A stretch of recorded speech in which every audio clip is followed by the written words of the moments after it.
ये radio Pakistan podcast है। अस्सलामुअलैकुम हमारे सामीन और सोशल मीडिया नाज़रीन, रेडियो पाकिस्तान के इस्लामाबाद पॉडकास्ट स्टूडियो से मैं हूं आपका मेज़बान सुहेब बिन नूर और पेश खिदमत है आज का हमारा प्रोग्राम मुज़ाकरा। अस्सलाम वालेकुम। आज आलमी योम रेडियो मनाया जा रहा है और इस सिलसिले में आज का यह हमारा अहम शो तरतीब दिया गया है और इस शो का जो उन्वान है वो है रेडियो और मसनूई ज़हानत, यानी AI की इंटीग्रेशन के बाद हमारा रेडियो कैसे चल रहा है या दुनिया भर में जो जदीद टेक्नोलॉजी को अपनाया जा रहा है उसमें AI का कितना अहम किरदार है। और इस साल जो इसका थीम रखा गया है वो भी बिल्कुल एक यूनिक किस्म का थीम रखा गया है। यानी रेडियो एक आला तो ज़रूर है लेकिन आवाज़ नहीं है।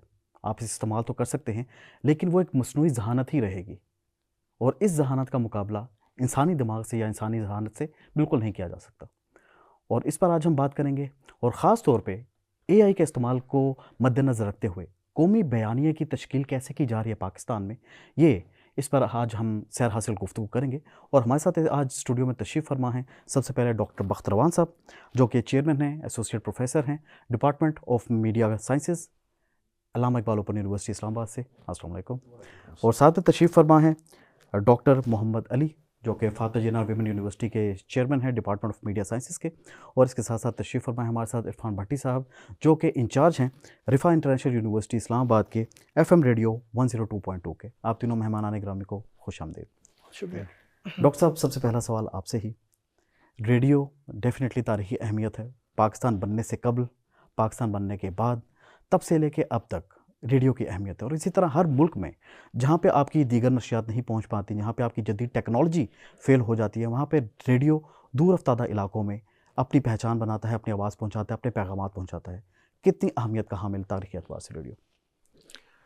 हाँ, मैं समझता हूँ कि पाकिस्तान जैसा मुल्क जो है जहाँ पे फार फ्लंग एरियाज़ में मसले मसाइल हैं बिजली के और इंटरनेट के कनेक्टिविटी के, ख़ासकर जो लिटरेसी रेट है हमारा, अगर हम प्रिंट मीडिया की बात करते हैं, और इसी तरीके से टीवी के लिए अलग मसले, बिजली वगैरह की कनेक्शंस वगैरह, और ये जो केबल वो मसाइल हैं, और जो प्रिंट मीडिया है उसके लिए ज़ाहिर है लिटरेट अब सोसाइटी चाहिए, और लिटरेसी रेट हमारा बदकिस्मती से अभी तक बहुत ज़्यादा नहीं है, काबिल फ़ख्र नहीं है।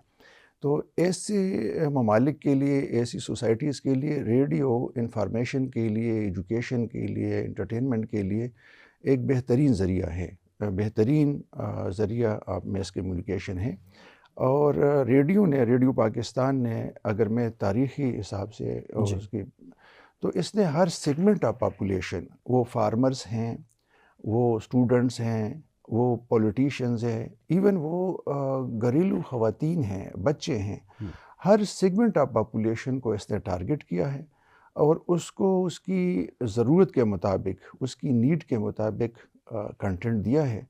और रेडियो है और इंशाल्लाह ये रहेगा। मसनूई ज़हानत है या दूसरी टेक्नोलॉजीज़ है, ये इसकी कारकर्दगी को, इसकी अहमियत को मज़ीद इंशाल्लाह ये चीज़ें बढ़ाएगी। लेकिन उसके साथ साथ हमने भी क्या करना है इसके ऊपर थोड़ा सा सोचने की ज़रूरत है। रेडियो ने क्या करना है अपने कंटेंट के हवाले से, टेक्नोलॉजी के हवाले से क्या इक़दामात उठाने हैं, इसके ऊपर हम फिर बात कर सकते हैं। सही।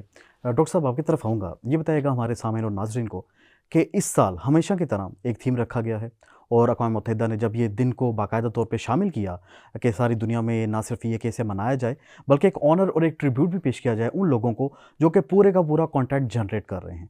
तो ये बताइएगा ज़राए अबलाग में रेडियो का किरदार और इस साल का जो थीम किस तरह से आप मुआवजा करेंगे? सर, जैसे सर ने कहा कि रेडियो था, रेडियो है और रेडियो रहेगा, बिल्कुल रहेगा। इसके मैकेनिज़म्स पे काम करने की ज़रूरत है। मेरे ख़्याल से अगर हम इस रेडियो की पूरी कंट्रीब्यूशन का मुआवजा करें तो रेडियो हमारी नेशनल इंटीग्रेशन के लिए बहुत इंपॉर्टेंट टूल रहा है और रहेगा। हमारे मुल्क में बहुत से मसाइल हैं, उन मसाइल को मद्देनज़र रखते हुए लोगों को जोड़ने के लिए रेडियो की बड़ी इंपॉर्टेंस है। जैसे सर ने जिक्र किया कि हमारे जो फार फ्लंग एरियाज़ हैं, हमारे बलूचिस्तान के एरियाज़ हैं, हमारे KPK के एरियाज़ हैं, GB के एरियाज़ हैं, पंजाब के एरियाज़ हैं, उन तमाम जगहों को जोड़ने के लिए रेडियो की बड़ी इंपॉर्टेंस है पाकिस्तान के हवाले से और पाकिस्तानियों के हवाले से। और रेडियो का जो कंटेंट है बेसिकली रेडियो नहीं, पाकिस्तान में मीडिया और विजुअल मीडियम की भी बुनियाद भी रखी ना, मतलब हमारे जितने भी लेजेंड्स हैं वो रेडियो पाकिस्तान से ही गए हैं और वो कंट्रीब्यूट कर रहे हैं, और वो अब विजुअल मीडियम के भी लेजेंड्स हैं माशाल्लाह से। और जहाँ तक बात जो मसनूई ज़हानत की है, प्रोग्राम के आगे चल के हम इस पर मुतफ़सील से बात भी करेंगे, लेकिन मुझे ये लगता है कि जैसे सर ने कहा कि रेडियो पाकिस्तान को और रेडियो को देखने की ज़रूरत है कि हमने अपनी पेनिट्रेशन के लिए और अपनी वेलबींग के लिए किस तरह से टेक्नोलॉजी को अडॉप्ट करना है। अगर टेक्नोलॉजी से डरेंगे नहीं, टेक्नोलॉजी के साथ चलेंगे और सीख के चलेंगे, तो मेरे ख्याल से हमारा रेडियो बहुत बड़ा काम कर सकता है और बहुत ज़्यादा बेहतर तौर पर मासेस के अंदर मज़ीद पेनिट्रेट कर सकता है। जैसे कि अगर हम बात करें कि अगर हमारा मसनूई ज़हानत के ज़माने में अगर हमारा रेडियो कमर्शलिज़म की तरफ जाए और डिजिटल मीडिया कमर्शियल एलिमेंट्स पे फोकस करे टू स्टार्ट विद, तो मेरे ख्याल से रेडियो के वो बहुत सारे जो मसाइल हैं इकनॉमिक्स के हवाले से भी, कैपिटल के हवाले से भी, वो भी हल हो सकते हैं। और मुझे बड़ी उम्मीद है हमारे जो रेडियो के जहन है वो इस पे बारे में सोच भी रहे हैं और इसको आगे ले चल के इसके ऊपर अमल भी करेंगे, ज़रूर इंशाल्लाह करेंगे। और इरफान भट्टी साहब, आपकी तरफ आऊँगा। रिफा इंटरनेशनल यूनिवर्सिटी से आपका ताल्लुक़ है, ये बताएगा ज़राए अबलाग में हमारी जो यूनिवर्सिटीज़ हैं वो एक किरदार अदा कर रही हैं कि उनके अपने कैंपस रेडियोज़ हैं, यूनिवर्सिटी लेवल पे रेडियोज़ हैं। तो रिफा इंटरनेशनल यूनिवर्सिटी अपनी कम्युनिकेशन कैसे कर रही है और कितना सूदमंद पाया आपने इस मीडियम को मुतारिफ़ करवाने के बाद? अच्छा शुएब साहब, बहुत बहुत शुक्रिया कि आपने मुझे एक बड़े एक इम्पॉर्टेंट टॉपिक के ऊपर बात करने के लिए बुलाया और मेरे असातिज़ा की मौजूदगी में मैं यहाँ मौजूद हूँ।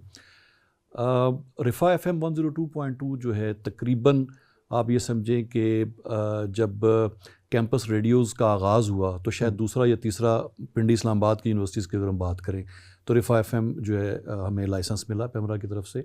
आफ्टर अल्लामा इकबाल ओपन यूनिवर्सिटी के बाद हमें हमारी यूनिवर्सिटी को मिला और 16 साल से ज़ायद हो गए हैं रिफा FM को।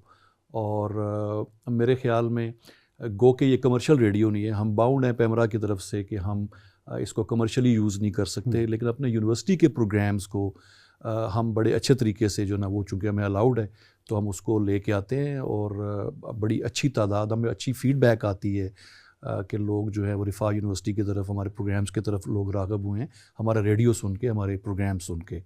तो इसकी जो रीच है बहरहाल वो बड़ी, मतलब जो एक ख़्याल किया जाता है कि शायद आज के दौर में रेडियो की लिसनरशिप कम हुई है, तो मेरे ख्याल में कोई इतनी कम नहीं हुई। जो फीडबैक हमें आती है बड़ी पॉजिटिव है, बड़ी अच्छी है, बड़ी पॉजिटिव है। डॉक्टर साहब, आपकी तरफ आऊँगा। अल्लामा इकबाल ओपन यूनिवर्सिटी जिसकी बुनियाद हम कहें कि रेडियो से है और रेडियो का उसका एक बड़ा गहरा ताल्लुक है। फिर रेडियो के साथ साथ उन्होंने ना सिर्फ सोती तस्वीर पेश की बल्कि बसरी तस्वीर पेश करते हुए उन्होंने अपनी ऑडियंस को एंगेज भी रखा। और सिर्फ ऑडियंस को ही नहीं बल्कि स्टूडेंट्स के दूर अफ्तादा इलाकों में जो एजुकेशन हासिल करना चाहते थे उन्हें एक बड़ा अहम पैगाम पहुँचाया और बेहतरीन तरीके से उन्हें भी एजुकेशन के निज़ाम में लेके आए। अब वो भी माशाल्लाह डिग्रीज़ करने के बाद अच्छी जगहों पे मौजूद हैं। तो ये बताइएगा, अल्लामा इकबाल ओपन यूनिवर्सिटी, इसका तारीख़ का जो रेडियो का एक ताल्लुक़ है वो किस तरह से आप देख रहे हैं, और ख़ुसूसन अगर हम बात करें कि दूर अफ्तादा इलाकों में किस तरह का रिस्पॉन्स आपको मिलता है रेडियो के ज़रिए, और जो पैगाम रसानी है वो कितनी आसान हुई? शुएब साहब, जैसे आप जानते हैं अल्लामा इकबाल ओपन यूनिवर्सिटी का जो सिस्टम है, ओपन लर्निंग जो सिस्टम है, open and distance learning ODL system है उसका, हम तो डिपेंडेंट ही मैस मीडिया के ऊपर हैं। हमारा मैस मीडिया के साथ बड़ा गहरा ताल्लुक़ है। तो हमारा जो पैगाम है वो स्टूडेंट के लिए अवेयरनेस की कोई चीज़ हो या फिर उनके लिए एकेडमिक कंटेंट हो, तदरीसी मवाद हो, तो दोनों सूरतों में ज़राए अबलाग जो है वो रेडियो है या टेलीविज़न है, दोनों बहुत अहम किरदार अदा कर रहे हैं। और यूनिवर्सिटी ने इसकी ज़रूरत को महसूस करते हुए एक शोबा है हमारा IET उसको हम कहते हैं, इंस्टीट्यूट ऑफ एजुकेशनल टेक्नोलॉजी। सही। तो ये बिल्कुल शुरू से 1974 में जब यूनिवर्सिटी बनी तब से ये डिपार्टमेंट भी है। और ये सोचा गया था कि हमारा जो कंटेंट होगा वो सिर्फ किताब की सूरत में नहीं होगा, बल्कि उसके लिए हम ये जो ज़राए इबलाग है, उस वक़्त आपको याद होगा कैसेट्स की सूरत में, हम उसको नॉन ब्रॉडकास्ट मीडिया कहते थे। और कुछ प्रोग्राम्स हम यूनिवर्सिटी के अंदर, बड़े हमारे 3 स्टूडियोज़ है टीवी के। अच्छा, इसी तरह टीवी हमारा एक फुल फ्लेज्ड एक आर्गन है। और ख़िदमत वो कर रहा है यूनिवर्सिटी की स्टूडेंट्स के लिए, वो इंफॉर्मेशन और एजुकेशन और सारी चीज़ें कर रहे हैं, रेडियो भी। तो वहाँ जो कंटेंट हम प्रोड्यूस कर देते, हम PTV2 के साथ हमारा एक मुआहिदा था, वो फिर वहाँ से ब्रॉडकास्ट होता था।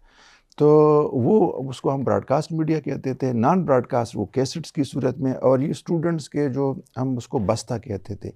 हम यहाँ किताबें प्रिंट करके यूनिवर्सिटी के अंदर एक बहुत बड़ा प्रिंटिंग प्रेस भी हमारा है। तो बल्कि हम तो समझते हैं कि शायद ये सबसे बड़ा प्रिंटिंग प्रेस है पाकिस्तान का, और अगर पूरे पाकिस्तान का नहीं तो कम से कम यूनिवर्सिटीज़ की हद तक तो सबसे बड़ा है।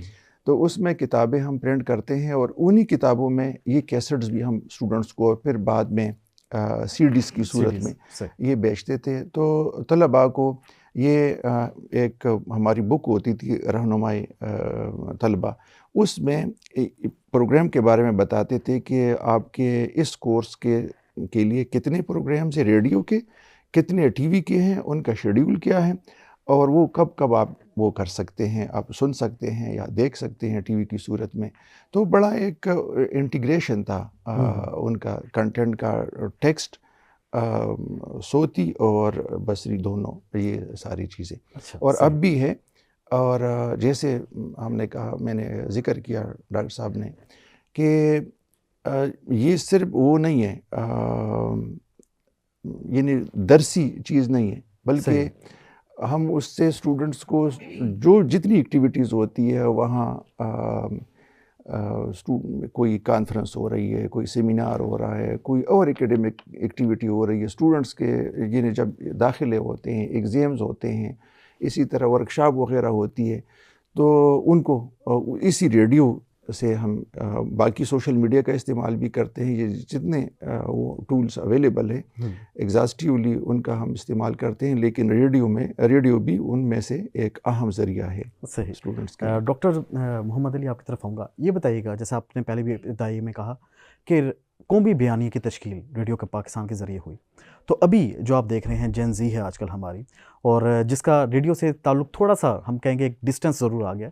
एक तो इस गैप को कैसे दूर किया जा सकता है, और दूसरा कौमी बयानी की तश्कील में रेडियो क्या किरदार मज़ीद अच्छा अदा कर सकता है? अच्छा सर, इसमें ना दो राय हैं। एक तो राय ये है जिसका आपने तज़किरा कर दिया कि लोगों को लगता है शायद जेन ज़ी का राब्ता रेडियो से नहीं है, और एक राय ये है कि अगर रेडियो मोबाइल फ़ोन में मौजूद ना होता, अगर इतना इम्पोर्टेंट ना होता, तो आपके हर मोबाइल फ़ोन में रेडियो मौजूद है, तो इसका मतलब है कनेक्टिविटी मौजूद है, डिस्कनेक्ट इतना ज़्यादा नहीं है जितना गर्दान आ जाता है।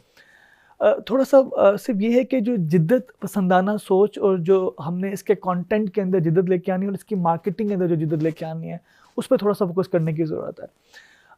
और मेरे ख्याल से AI के आने के बाद जहाँ बहुत सारे चैलेंजेस हैं, वहाँ बहुत सारी फ़वाइद भी ही इसके लिए मौजूद है। आपकी जो एफिशिएंसी बढ़ जाती है, आपके सॉफ्टवेयर्स की, आपके टूल की, आपकी आवाज़ की, आपको बहुत सारी AI बेस्ड आवाज़ें मिल जाएंगी इसके अंदर, जिसके साथ आप बहुत सारा काम कर सकते हैं। एंड ऑन द होल मेरे ख्याल से एक कौमी बयानी के पर्सपेक्टिव में रेडियो की उतनी ही इंपॉर्टेंस है जितनी आपकी मेन स्ट्रीम मीडिया की है। बिकॉज हम अक्सर बात करते हैं कि हमारे मुल्क के अंदर जो डिजिटल मीडिया है या सोशल मीडिया है, इसने मुल्क को जोड़ने की बजाय मुल्क के अंदर थोड़ा सा तफरीक पैदा, पोलराइजेशन उसकी वजह से, उस मीडियम की वजह से हुई है। सो मेरे ख्याल से अगर हम फोकस होके और एक प्रॉपर नैरेटिव को लेके, उसको समझ के और उसको बिल्ड करने की कोशिश करेंगे थ्रू रेडियो, और उसकी इंटीग्रेशन अगर हम करते हैं, जैसे ये आपकी एक काविश है बहुत बड़ी कि ये सोशल मीडिया के लिए, डिजिटल मीडिया के लिए आप पॉडकास्ट कर रहे हैं, तो उसकी इंटीग्रेशन के साथ और प्लस मेन स्ट्रीम इंटीग्रेशन के साथ, तो हम अपनी कौमी बयाने के अंदर अगर बहुत ज़्यादा चेंज या बदलाव ना ला सके, लेकिन उसको कम से कम किसी हद तक बेहतर ज़रूर कर सकते हैं। लोगों को जोड़ने के अंदर हम मुआविन ज़रूर साबित हो सकते हैं इस हवाले से। सो मेरे ख्याल से रेडियो की जो काविशें हैं, जो कोशिशें हैं, वो मेरे ख्याल से काबिल तारीफ़ हैं, और रेडियो इस हवाले से फोकस भी है। लेकिन जो डिजिटल जो नए ट्रेंड्स हैं मुस्लिम जहानत को लेके, उसका यूज़ या उसकी यूटिलाइजेशन पर अगर ज़्यादा फोकस किया जाए, तो यही बयानियाँ और यही जो कम्युनिकेशन के लिए चीज़ें इस्तेमाल होनी है रेडियो के थ्रू, उसके अंदर बहुत बेहतरी आ सकती है। बेहतरी ला सकते हैं हम। इरफान भट्टी साहब, ये बताइएगा, जैसे अगर आपका अपना रेडियो है FM 102.2, इसके ज़रिए क्या आप भी AI का इस्तेमाल कर रहे हैं? ये टूल इस्तेमाल होता है? कितनी मुआवनत करते हैं हमारे स्टूडेंट्स के लिए, या इवन जो भी कंटेंट आप प्रोड्यूस कर रहे हैं उसमें? अच्छा, मैं शोएब साहब आपको मज़े की बात बताऊं कि 1 साल पहले रिफ़ा FM 102.2 शायद पहला रेडियो है जिसने बाकायदा AI का शो शुरू किया, रिफ़ा AI शो के नाम से। 1 साल पहले मैंने प्रोड्यूस किया था वो। उसके सारे कैरेक्टर्स AI बेस्ड थे, AI जनरेटेड कैरेक्टर्स थे। वो सारी जो डिस्कशन आपस में, एक मेल एक फ़ीमेल कैरेक्टर थे, और वो बड़ा अच्छा एक्सपीरियंस हमारा रहा। लेकिन मैंने एक चीज़ नोट की है कि बहरहाल वो इंसानी जो आवाज़ें हैं वो उसका मुकाबला नहीं कर सका। तो वो हमने वो किया, वो 3 महीने हमारा वो शो चला भी है, लोगों ने अप्रिशिएट भी किया। लेकिन ज़्यादा लाइवली होता है जब आप रियल में बैठे होते हैं, बात कर रहे होते हो। AI कैरेक्टर्स अपनी जगह, तो जैसे डॉक्टर साहब ने फरमाया कि हम AI को इस्तेमाल करते हुए चीज़ों को बेहतर कर सकते हैं। बहुत सारी चीज़ों में बड़ी हमें उसकी मावनत रही है AI की, अभी भी यूज़ करते हैं हम अपने ख़ास तौर पर रिसर्च के लिए। मैं आपको मज़े की बात बताऊं कि कल जब मुझे इनवाइट किया कि आपने आना है इस शो में, तो मैंने वहीं बैठे बैठे एक सॉफ्टवेयर पे थोड़ी सी जब मालूमात ली, तो with in a couple of minutes जो है ना, कोई 600 वेबसाइट्स का डाटा कंपाइल होकर मेरे स्क्रीन पे आ चुका हुआ था। सो जिसके लिए मुझे बड़ी मेहनत करनी पड़ती, बड़ा मुझे वक्त चाहिए था। तो बड़ी मतलब आसानी से, अब अगर आप देखें तो चीज़ों की एक्सेसिबिलिटी कितनी हमारे आसान, तो हमें आगे प्रोड्यूस करने में, हमें अगर हम इसको रखें, AI को इसको इस्तेमाल करें, तो बहुत अच्छे कंटेंट प्रोड्यूस हो सकते हैं।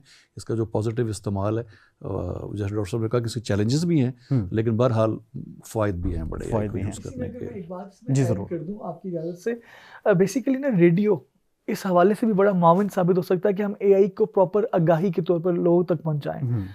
मतलब हमारे यहाँ सिर्फ अगर हम देखें तो हमारे यहाँ AI आजकल पाकिस्तान में जो जेन ज़ी के अंदर मशहूर है, चैट GPT या उस जैसे कुछ टूल्स की पर्सपेक्टिव में मशहूर है।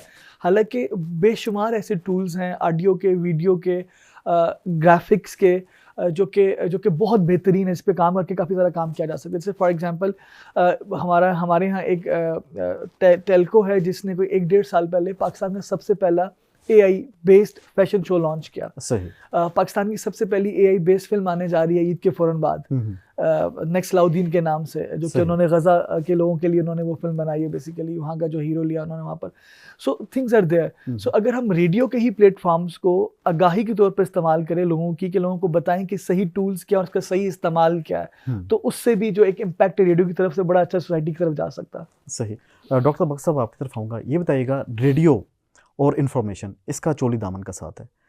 अगर सोशल सर्विसेज की बात करें, आवाम में आगाही मुहिम किसी भी किस्म की हो, आवाम को ना सिर्फ इन्फॉर्मेशन डिलीवर करना बल्कि उन्हें एक उस्ताद बन के समझाना भी, तो रेडियो का ये किरदार आप किस तरह से देखते हैं, और ख़ास तौर पे AI के इंटीग्रेशन के बाद कितना अहमियत का हामिल हो जाता है किरदार?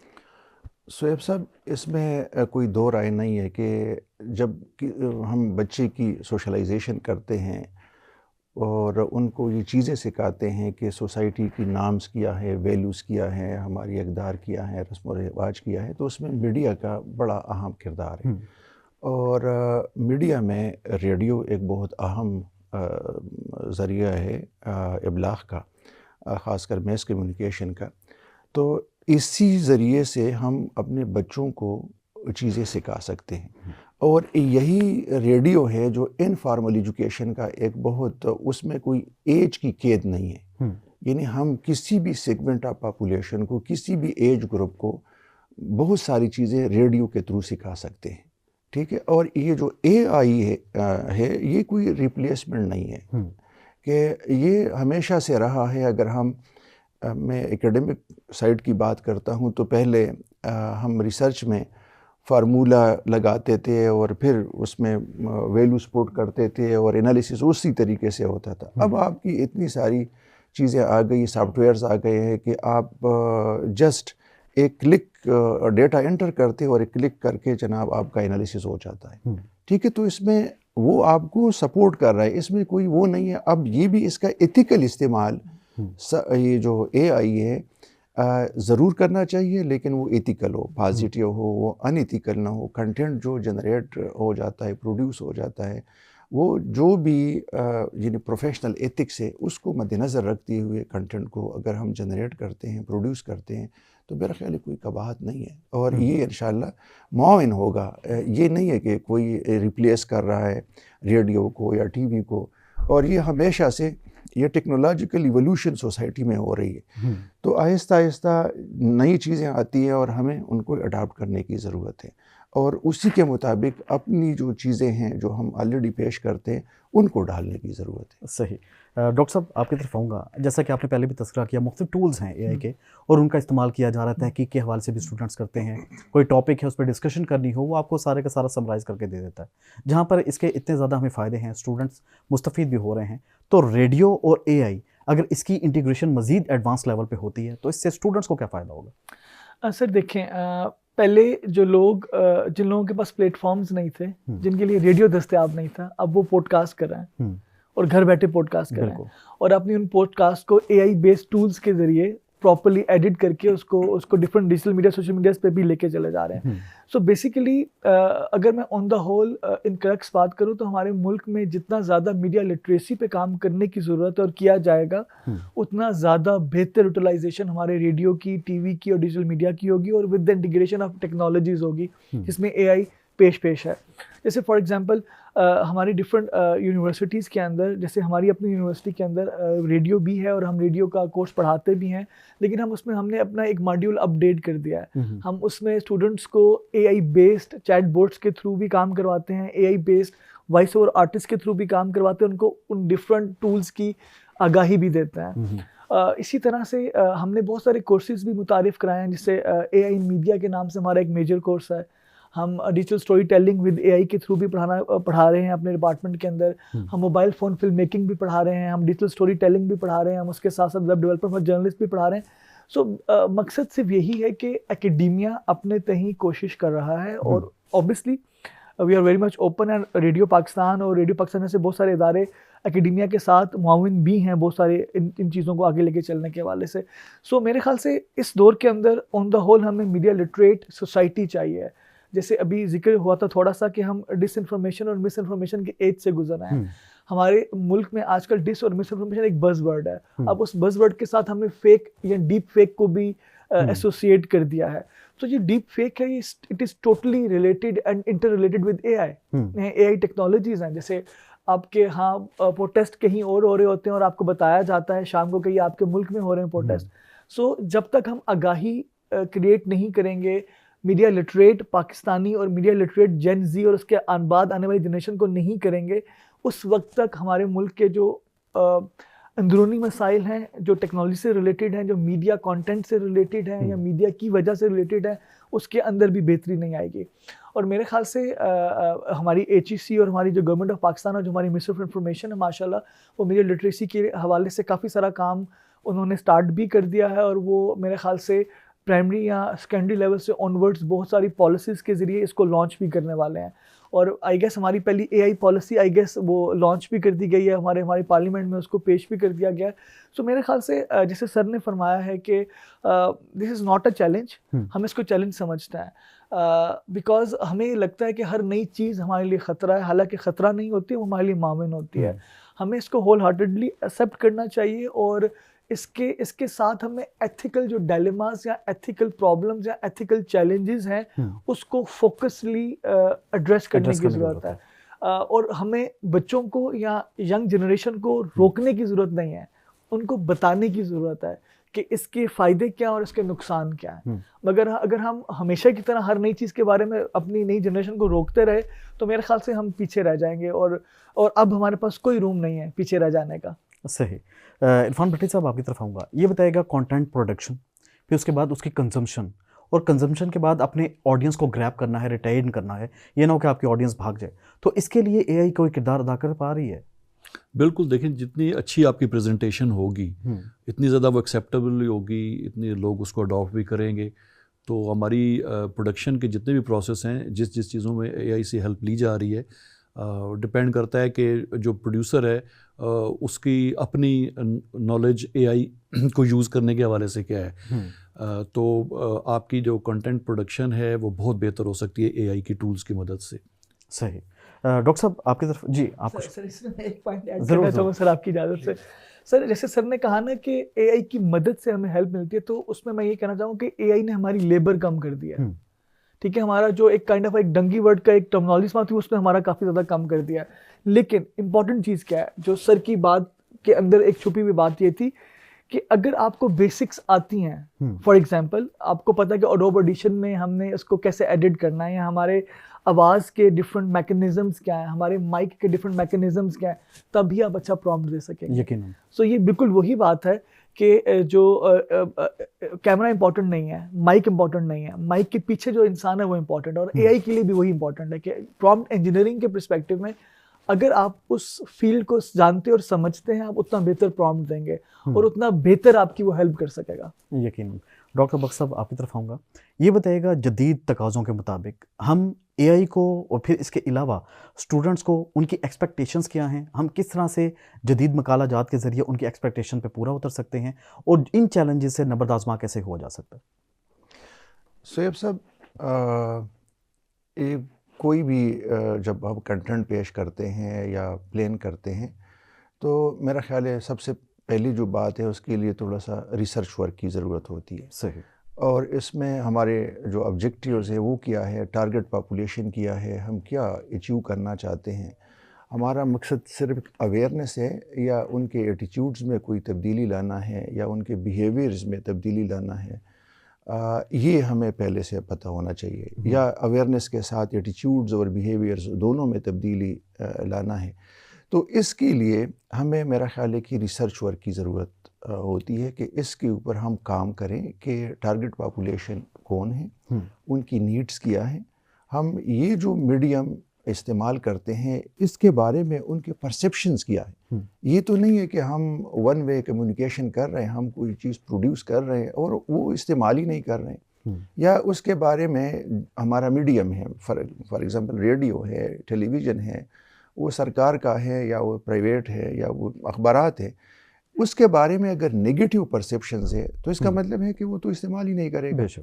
अगर एक्सीडेंटली उसने कभी एक्सपोजर हुआ भी, उसके ऊपर यकीन ही नहीं रखेगा, ठीक है, तो वो जो क्रेडिबिलिटी वाला वो है, तो हमें इन सारी चीज़ों के ऊपर ज़रूरत है कि हमारी क्रेडिबिलिटी क्या है उसकी नज़र में, मेरे बारे में वो जो सोच रखता है टारगेट पॉपुलेशन वो क्या है, और किन बुनियादों पे मैं उस सोच में तब्दीली ला सकता हूँ, ठीक है, और उसकी नीड्स क्या है, एक्सपेक्टेशंस मुझसे क्या है।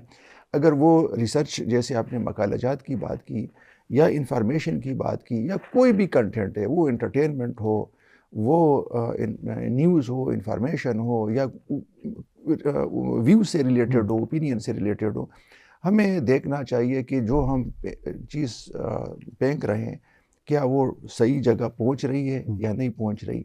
और वो उसकी मुझसे एक्सपेक्ट भी कर रहा था कि हाँ यही चीज़ आएगी, और फिर इसका मतलब है कि अगर वो यही चीज़ एक्सपेक्ट करता है मेरा ऑडियंस, टारगेट ग्रुप, तो इसका मतलब है कि मुझे क्रेडिबल समझता है, मेरे ऊपर यकीन रखता है, मुझसे यही एक्सपेक्ट करता है कि इस तरह का कंटेंट आएगा।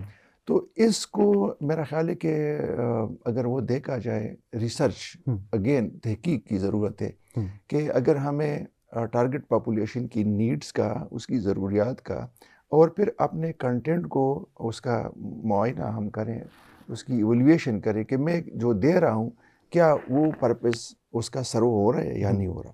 अगर नहीं हो रहा तो फिर मैं वैसे बस कोई काम कर रहा हूँ, वो काम नहीं हो रहा, जो असल मकसद है वो मकसद अचीव नहीं हो रहा। तो मैं थोड़ा सा अगर इजाज़त है तो इंटीग्रेशन, और आपने कौमी बयानिया की बात की जी। अगर हम मीडिया को देखें तो ओवरऑल इसमें इसके दो रोल्स, पॉजिटिव और नेगेटिव, डॉक्टर साहब दोनों बैठे हैं, ये इंटीग्रेशन और डिसइंटीग्रेशन दोनों ये रोल्स साइड बाय साइड ये मीडिया कर रहा है। अब हमें देखना चाहिए कि पहली बात तो ये कि हमें कौमी बयानिया है क्या, ठीक है, और वो किन चीज़ों के ऊपर हम कौमी बयानिया बनाना चाहते हैं, पहले ये इसको आइडेंटिफाई करने की ज़रूरत है।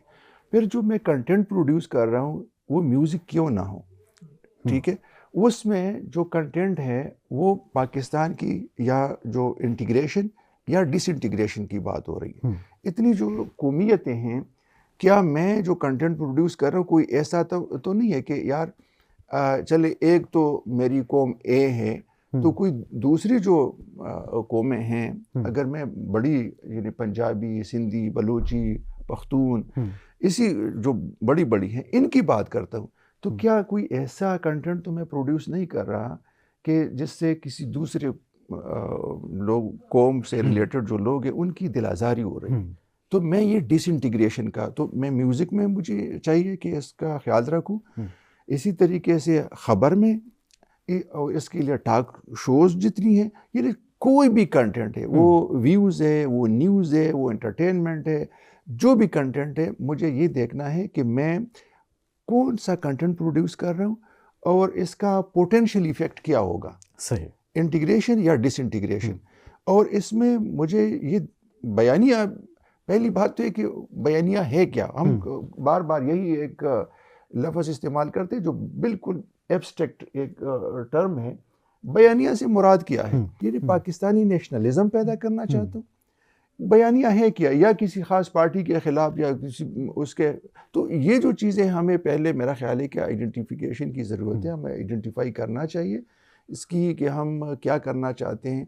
पाकिस्तानी नौजवान पाकिस्तान से मोहब्बत करें, यकीनन वो पाकिस्तानी बन के पाकिस्तान की खिदमत करें। ये ना हो कि वो ये अपॉर्चुनिटी अखबार में भी, रेडियो में भी, सोशल मीडिया भी, दोस्तों से भी, कि यार कौन से मुल्क में कौन सी अपॉर्चुनिटी है कि मैं भाग जाऊँ। ठीक है ना। तो और पाकिस्तान के बारे में, इसके इदारों के बारे में वो मनफी उसकी सोच क्यों है और उसी सोच की बुनियाद पे मनफी रवैये क्यों है, इसको टारगेट करने की ज़रूरत है। कि वो मनफी सोच अगर कहीं है, अल्लाह ना करे कि ऐसा हो, अगर कहीं है तो हमें कैसे उसको मुस्बत सोच में कन्वर्ट करना है। बेसिकली जो वैक्यूम है ना, वैक्यूम जिसकी सर ने भी निशानदेही की है, इस वैक्यूम को बड़े अच्छे से रेडियो भी पूरा कर सकता है। जैसे फॉर इंस्टेंस हम आज एक पॉडकास्ट कर रहे हैं और हमारा ये जो पॉडकास्ट का format is formal, it's not a semi formal as well. हमें ये देखने की जरूरत है कि जेन जी किस तरह की पॉडकास्ट देख रही है। वो फॉर्मल देख रही है, वो सेमी फॉर्मल देख रही है, बिल्कुल कैजुअल पॉडकास्ट देख रही है। तो हम अगर उस वाली चीज़ में भी थोड़ी सी चेंजेस और तब्दीलियाँ लाने की कोशिश करेंगे तो हमारा कंटेंट ज़्यादा उनके लिए कैची और इन्फॉर्मेटिव रहेगा। तो उस पर भी हमें काम करने की जरूरत है। अब आप सवाल पूछना चाह रहे हैं। डॉक्टर साहब, 5th जनरेशन वॉर या 6th generation war, hybrid war है, मीडिया वॉर है, तो इसमें ये जितने भी एक वॉर के फॉर्म्स हैं, इसमें हम अपनी एक तो जो नई ऑडियंस है, वो बेशक जेन ज़ी हो या इससे पहले की हो, इन्हें कैसे हम इंटीग्रेट कर सकते हैं, और ख़ास तौर पे कौमी बयानिए में AI के टूल को अगर हम इस्तेमाल करते हैं तो कितना सूदमंद साबित होगा? सर मेरे उस्ताद मोहतरम भी इन्हीं की बात को मैं आगे लेके चलूँगा कि बेसिकली हम लोगों को जब हम रिसर्च करते हैं और रिसर्च के थ्रू हम बयानियाँ क्रिएट करने की कोशिश करते हैं या एक डेवलपमेंट की तरफ हम लेके चलते हैं, तो रिसर्च के प्रोसेस को AI ने बहुत आसान कर दिया है। यस, एथिकल प्रॉब्लम्स हैं वहाँ पर कि हमें जो इन्फॉर्मेशन मिल रही है वो लिमिटेड तो नहीं है। सो बेसिकली अगर हम अपनी मीडिया की फ्रेमिंग या एजेंडा सेटिंग थ्योरी की तरफ जाएं तो मीडिया ही हमें कहता है ना कि हमने किसके बारे में सोचना है, और मीडिया हमें बताता है कि उसके बारे में हमने क्या सोचना है। सो अगर हम AI को इंटीग्रेट कर देते हैं इसी लेवल पे ले जाके कि जो सर ने बयानी की बात की कि हम अपना एक बयानिया सेट कर लें और उसकी टोन को सेट कर लें, और हमारे तमाम इदारे मिलके इस इंटीग्रेशन के साथ AI को इस्तेमाल करते हुए वो तमाम मीडियम्स के थ्रू हमारे मासेस तक उसको इंटीग्रेट करें, तो मेरे ख्याल से एक यूनिटी भी आ सकती है, क्लैरिटी भी आ सकती है, इंटीग्रेशन भी आ सकती है, और एक मुस्बत सोच और रवैया भी आ सकता है। दूसरी जो अगर हम 5th जनरेशन वॉर की जिक्र करें तो 5th generation war is all about communication. कोई भी वॉर अब फिजिकल वॉर नहीं रह गई, अब ये वॉर कम्युनिकेशन की है, और कम्युनिकेशन की वॉर के अंदर सबसे इंपॉर्टेंट और टॉप है नैरेटिव, जिसको हम बयानिया कहते हैं। ये बयानी की जंग है, ये नैरेटिव की जंग है। आप पड़ोस में देख लें, आप अपने मुल्क में देख लें, आप अपने प्रोविंशियल सतह के ऊपर चीज़ों को देख लें, तो इट्स ऑल अबाउट नैरेटिव। सो जब तक हम टेक्नोलॉजी और नैरेटिव को यकसा नहीं करेंगे और एक सुई के साथ उसको इंटीग्रेट नहीं करेंगे तो टेक्नोलॉजी भी शायद हमारा उतना साथ ना दे। सो सर वाली बात पे दोबारा मैं चाहता हूँ कि हमें पहले बैठ के सोचने की ज़रूरत है कि हमें टेक्नोलॉजी इस्तेमाल कहाँ करनी है और कैसे करनी है, और उसके साथ हमें रिजल्ट्स किस तरह के चाहिए, तो ऑटोमेटिकली चीज़ें आना शुरू हो जाएंगी। मेरा नहीं ख्याल कि पाकिस्तान के अंदर, हमारी मिनिस्ट्री ऑफ इंफॉर्मेशन के अंदर, हमारे टेलीविजन के अंदर, हमारे रेडियो पाकिस्तान के अंदर, या हमारे किसी भी सतह पे जो हमारा कम्युनिकेशन के मीडियम्स हैं वो किसी हद तक किसी से भी कम है। दे हैव दैट सोच, they have that thinking in their process right now. हमें सिर्फ लोगों को इकट्ठा और एकसा करने की ज़रूरत है, और मेरे ख्याल से हम कर सकते हैं आसानी के साथ। और इरफान भट्टी साहब, आपसे भी यही सवाल, आपके ख्याल में कौमी बयानिया, कौमी इत्तेहाद, कौमी यकजहती, इसकी प्रमोशन के लिए रेडियो क्या किरदार अदा कर सकता है? और इवन आप अपने रिफा इंटरनेशनल जो यूनिवर्सिटी है, इसका अपना जो रेडियो है, कैंपस रेडियो, कम्युनिटी सर्विसेज आप दे रहे हैं, उस पर स्टूडेंट सर्विसेज दे रहे हैं, क्या किस तरह से बयानिया वहाँ पे तश्कील दिया जाता है कि एक यकजहती का भी उसमें मुजाहरा हो और बाकायदा तौर पे जो हमारी जेन ज़ी है उसके जज्बात की भी अक्कासी हो? देखिए, रेडियो की जो सबसे बड़ी स्ट्रेंथ है ना, वो इसकी रीच है। पूरी दुनिया में radio 80% of the globe, more than 80% of the globe cover करता है, कोई और मीडियम नहीं कर रहा। अगर हम पूरी दुनिया की बात करें तो इसकी रीच इसकी सबसे बड़ी स्ट्रेंथ है। यही हम पाकिस्तान में देखें। आज सुबह एक प्रोग्राम से हम आ रहे हैं, वहाँ पे एक खातून जिक्र कर रही थी कि सियाचिन ग्लेशियर में जहाँ पे इंटरनेट नहीं है तो वहाँ पे रेडियो ही कम्युनिकेशन का एक ज़रिया है, वहीं से मालूमात आ रही हैं, जा रही है। तो इसकी पावर, इसकी स्ट्रेंथ तो ये है। तो यही इसी को जो ना आप मैक्सिमम यूटिलाइज़ कर सकते हैं। मेरा अब ज़ाती तौर पे ये तजर्बा है, हमने तकरीबन कोई 12 साल पहले हम लोग सोशल मीडिया पे आ गए थे। मेरा चैनल आ गया हुआ था, हमने फेसबुक पे, जो हमारा 12 साल पुराना, जिस पे हमारे इस तरह के पॉडकास्ट के स्टाइल में हमारे प्रोग्राम आना शुरू हो गए हुए थे, और अच्छी खासी एक फॉलोइंग हमारी डेवलप होगी इस दौरान।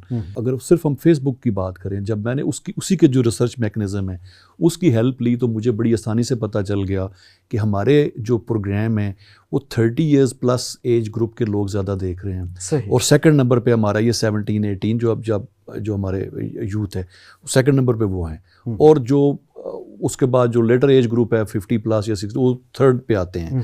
तो बहरहाल जो हमारे शोज़ हैं उसमें हमें ये तसल्ली ज़रूर है कि सेकंड हाईएस्ट जो नंबर है वो हमारे यंग जनरेशन है जो देख रही है। तो ज़ाहिर है कि उनकी जो ज़रूरियात हैं, उनके जो इंटरेस्ट हैं वो हमारे जहन में होते हैं जब हम कोई कंटेंट प्रोड्यूस कर रहे होते हैं। कंडक्ट भी ज़्यादातर हमारे यंग लोग हैं जो कर रहे हैं इसको, हमारे स्टूडेंट्स हैं, उनकी बड़ी कंट्रीब्यूशन है उन प्रोग्राम्स की, और यूथ से रिलेटेड उनके मसाइल हल कैसे किए जाएँ। और ज़ाहिर है कि उसके साथ हमारे कुछ एक्सपर्ट्स लोगों की राय भी साथ शामिल हो जाती है, उनको भी बुलाते हैं। तो एक बड़ा अच्छा रिज़ल्ट मुझे तो नज़र आया।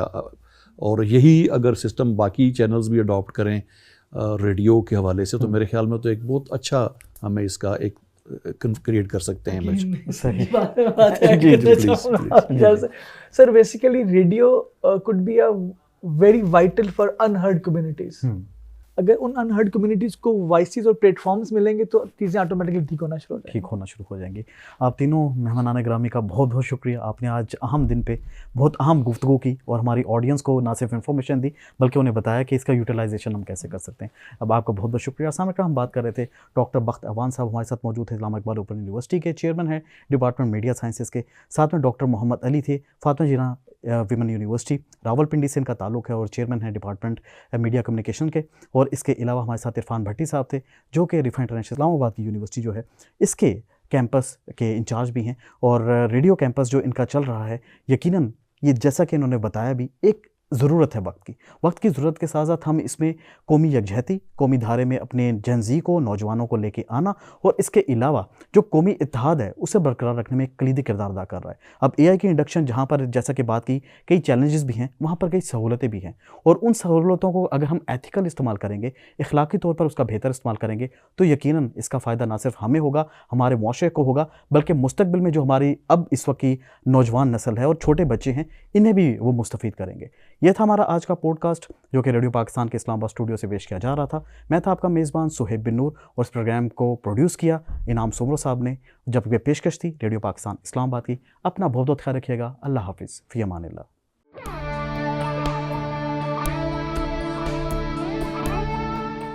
ये रेडियो पाकिस्तान पॉडकास्ट है।